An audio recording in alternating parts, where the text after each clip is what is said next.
Hey YouTube, this is your boy Yusuke back again. I wanted to talk about politics for today's topic. Bernie Sanders took a convincing win in the Michigan primary last night.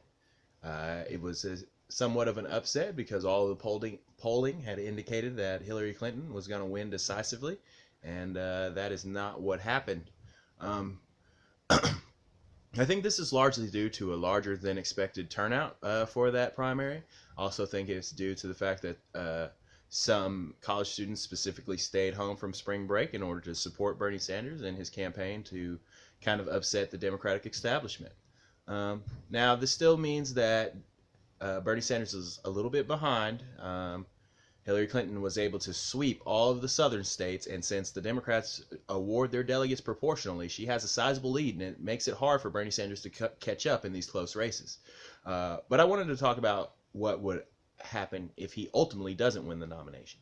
I know plenty of Bernie supporters, including myself, that feel like the Democratic establishment had anointed Hillary Clinton from the beginning, and they weren't going to deviate from that plan no matter what the outcome of these races were.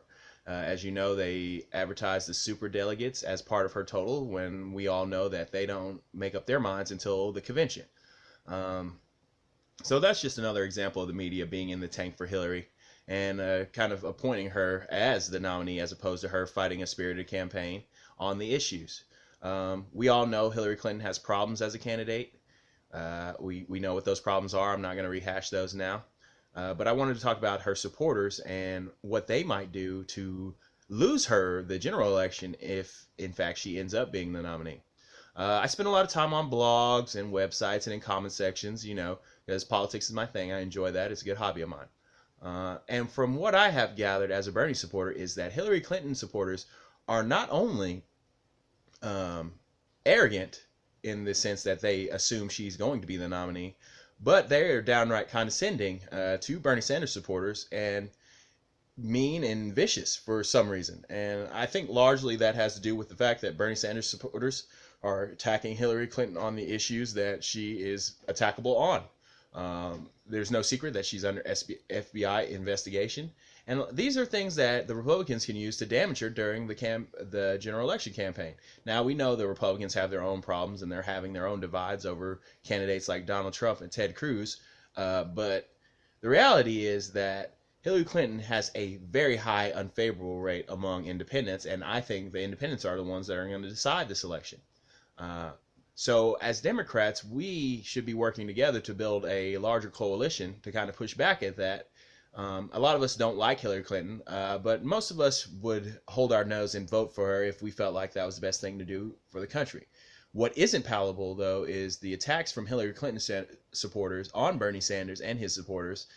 In fact, they do the opposite. They alienate us and push us into the arms of candidates maybe like Donald Trump, who represent none of our values, but at the very least would deal a blow to politics status quo as it is now.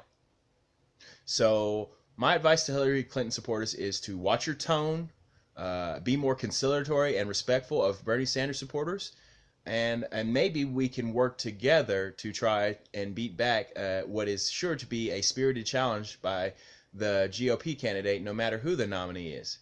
What will lose this election, though, is the consistent divisiveness, the consistent belittling, and the consistent, frankly, laissez-faire attitude towards the issues that Bernie Sanders is speaking towards and that Hillary Clinton doesn't have as strong a progressive record on.